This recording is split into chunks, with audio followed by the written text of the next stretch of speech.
resultado hoy, lanza una nota, mejor dicho, dice en una conferencia como esta en Tamaulipas, que está el 31 de agosto, que fue cuando pronunció su conferencia, a 8 meses, o sea, estamos hablando a marzo del año que viene, está latente la posibilidad de un golpe de Estado militar.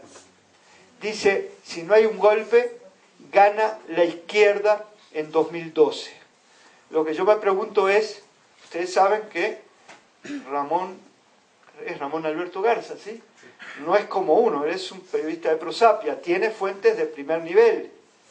Y él consulta, dijo en esa misma conferencia, que Fox le ofreció una Secretaría de Estado y él la rechazó. Ahora, cuando mataron a los 2 jóvenes del TEC del Monterrey, dice que entrevistó a generales y que algún general le reconoció a él que los jóvenes fueron ejecutados por un soldado por el tema de la adrenalina. Bueno, pero él tiene fuentes de primer nivel. Entonces, yo me pregunto, 4 días antes del grito, después que la señora Hillary, la Clinton, la cara bonita del régimen de Obama, había dicho que en México hay una narcoinsurgencia, ¿a razón de qué tuvo que salir Ramón Alberto Garza a plantear la posibilidad latente de un golpe militar en México? Pregunto, ¿habrá sido una nota por encargo? ¿Será que salió de su inspiración? Bueno, ahí hay alguna turbulencia. Ustedes saben, bueno, yo sé, porque soy periodista, que mucha información es información sembrada, es decir, plantada, que se le da a algún medio, a algún periodista, para decir algo, o para generar una matriz de opinión. Así como se generó la matriz de opinión de México, Estado fallido, a partir de esa primera nota de Ramón Alberto Garza, el 10 de septiembre, podrán venir otras de aquí a que se acerque las elecciones del 2012, que empiecen a martillar con el rumor del golpe de Estado. Podrá ser parte de la campaña de una nueva política del miedo, será una campaña dirigida contra la posibilidad de López Obrador como candidato alternativo al candidato del sistema. En fin, lo dejo planteado, ¿no? Sobre la lucha armada, bueno, entiendo eso, ¿no? Es decir, sé que hay organizaciones armadas en México. No creo que haya las 20 y tantas de que habla la Secretaría de Gobernación y otras fuentes, pero pongamos que haya 3, 4, ¿no? Por lo menos las que están reconocidas, el ZLN, que sigue siendo un movimiento armado, que está en una tregua con el gobierno, dentro de una ley que los protege, la ley ¿qué era? Bueno, no me acuerdo, la ley Copa, pero ahí está el EPR, que también está en una tregua, porque están con una comisión de mediación, negociando la aparición con vida de 2 dirigentes desaparecidos.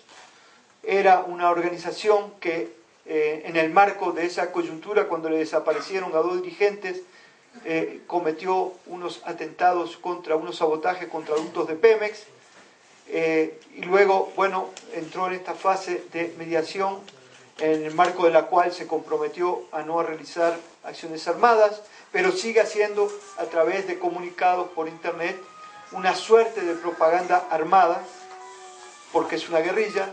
Está el ERPI, están los villistas, es decir, hay 4 o 5 grupos, pero bueno, vemos que en los últimos tiempos ninguno de ellos ha hecho operaciones de propaganda armada, a menos atentados o acciones directas contra objetivos militares del gobierno. Entonces, ¿será porque no pueden? ¿Será porque no tienen fuerza? ¿Será porque están en una fase de acumulación de fuerza? Es decir, aparentemente, si miramos la realidad, Ramón Alberto Garza lo que decía es que hay condiciones objetivas como para que este tipo de organizaciones lleven a cabo acciones o que pudieran reaparecer, ¿no? Ahí viene la otra cuestión, es decir, en el marco de la iniciativa Mérida, de la ASPAN, de estas matrices de opinión que maneja la Hillary Clinton sobre la narcoinsurgencia en México, se está planteando un panorama que en la medida que aparezca un grupo o reaparezca un grupo armado con algún tipo de acción militar, se podría aplicar entonces la simbiosis esa que anunciaba la Secretaría de la Defensa Nacional en 2008, de que grupos armados y cárteles de la droga construyen esta figura de la narcoinsurgencia. Ojo, yo no quiero decir con esto de que no pueda haber un grupo que entienda, en función de su realidad concreta, que pueda llevar a cabo acciones de este tipo. Y bueno, ¿cuánto podría durar el proceso de colombianización? La verdad que no me da para tanto la bola, pero creo que estamos entrando en una nueva fase, que estamos en una fase que no es como la maneja Hillary Clinton, que remite a los años 90 y que a la Colombia aquella. Creo no que estamos es decir, que México, yo siempre decía que va 15 años atrás del proceso colombiano en materia de contrainsurgencia. Creo que México hoy está quemando etapas. Y fíjense, cuando Hillary Clinton lanza esta matriz de la contrainsurgencia, ya en 2009, cuando se montó aquello del Estado fallido, el Pentágono dijo, en caso de un colapso rápido y repentino en México, debemos intervenir. Y ahora, en junio de este año, unos días antes de que la Hillary Clinton hablara de esta matriz de la narcoinsurgencia, salió en el periódico El Universal unas 8 columnas, una nota principal de portada, que decía que el jefe, el general a cargo del Comando Norte, un comando del Pentágono, que abarca a Canadá, México, Cuba y otros países del Caribe, el jefe del Comando Norte declaró en Washington que en ese comando se estaban entrenando militares de la Marina y del Ejército mexicanos. ¿En qué? En prácticas de contrainsurgencia. ¿Quiénes eran sus instructores? Está en la nota, ¿no? ¿Quiénes eran sus instructores? Eran oficiales que habían estado al mando de tropa en Afganistán y en Irak. ¿Qué les estaban enseñando? La contrainsurgencia que se aplicaba ahora en Afganistán contra el Talibán.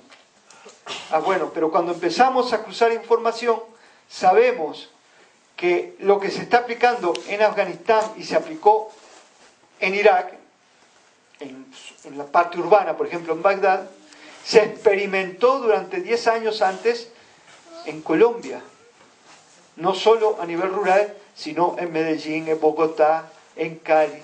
Es decir, Estados Unidos va aplicando las políticas de contrainsurgencia, las va mejorando y las va replicando en distintos países. Entonces, esta información incluye incluso, suena feo, ¿no? Incluye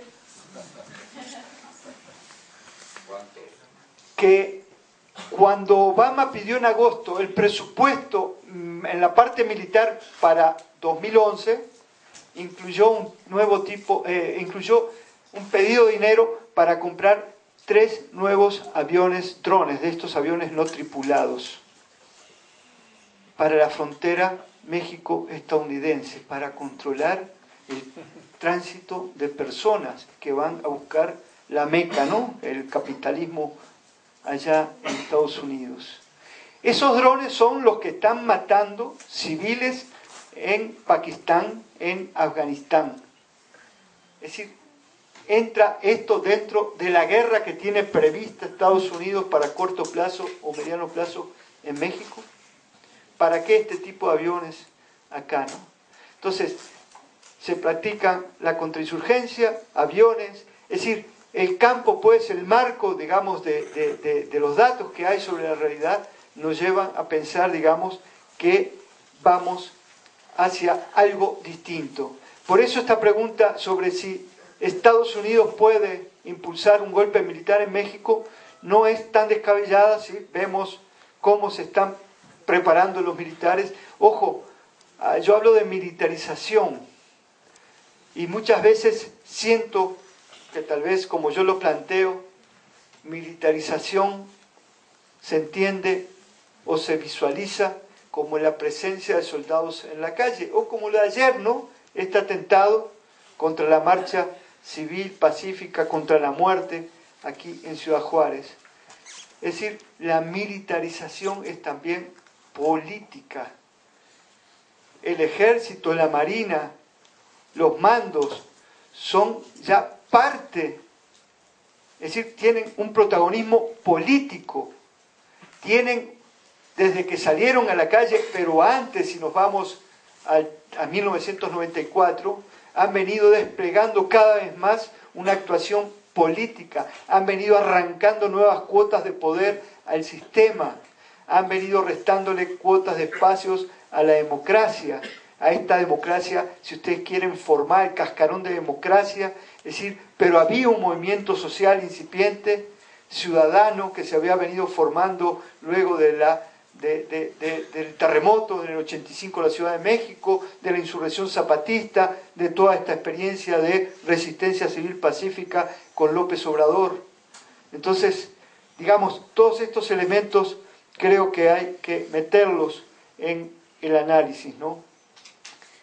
Hay un par de preguntas también que cuando nosotros hablamos de autodefensa, y el otro día también me hicieron esta pregunta al otro lado, es decir, se habla de las autodefensas zapatistas, ¿no? Porque los caracoles, de alguna manera, son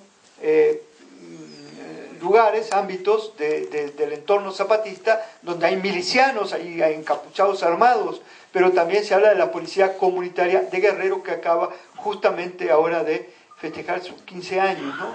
Entonces, bueno, fíjense, decía Mario Benedetti, un compatriota, hasta nos robaron las palabras. Sí, las autodefensas tienen que ver con el surgimiento de las guerrillas. Eran los grupos de autodefensa campesinos para defenderse de los ejércitos de la oligarquía. Entonces muchas guerrillas se formaban como grupos de autodefensa del pueblo, de los sectores populares en el campo, y algunas surgieron, como los tupamaros en Uruguay, como grupo de autodefensa de la población en las ciudades. Pero bueno, ahora las autodefensas también se las apropió las oligarquías, nos robaron las palabras y forman sus propios grupos de autodefensa. Y ahí llevan a la confusión. No, claro que desde el pueblo es legítimo en determinadas condiciones, y lo dice hasta la propia Constitución, hasta hay una normativa del Vaticano que autoriza a la subordinación, a la insurrección, en caso de dictaduras prolongadas. Entonces el recurso a la violencia o a tomar las armas no está vedado, pero repito, eso tiene que ver con las condiciones concretas, ¿no? Aquí hay otra que tenía que ver con cuándo llegó mi tocayo, ¿cuál? Carlito Chaplin, Pascual. ¿Cuándo llegó Pascual a México? Y Pascual llegó a México, ¿cuándo llegó? Llegó unos meses antes del cambio de mando en Estados Unidos. ¿Y de dónde venía Carlitos Pascual? Venía de una oficina que le creó Bush en la Casa Blanca, que era una oficina algo así como de caos y reconstrucción, o desmadre y reconstrucción, ¿no? Entonces Estados Unidos tiene una política muy buena, genera caos en determinados países, los declara Estado fallido, genera caos y luego los ataca, los bombardea y luego los reconstruye. Es un negocio redondo porque las compañías que tiran las bombas, primero las que venden armas, introducen armas como aquí en el norte y en todo México, generan caos, violencia, muertos, bla, bla, bla.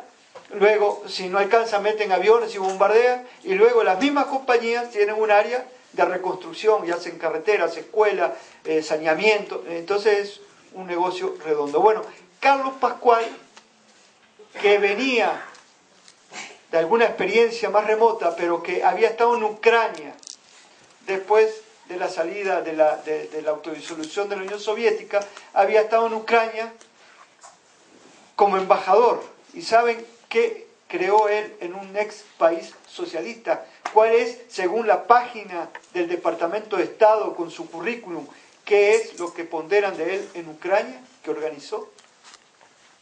Organizó al sindicato de los empresarios. En un país que venía del socialismo, él creó al Consejo Coordinador Empresarial de Ucrania y creó el Consejo Coordinador de Ucrania, y a su vez impulsó lo que se conoció como la Revolución Naranja, estas revoluciones de colores, es decir, que mediante una resistencia en las calles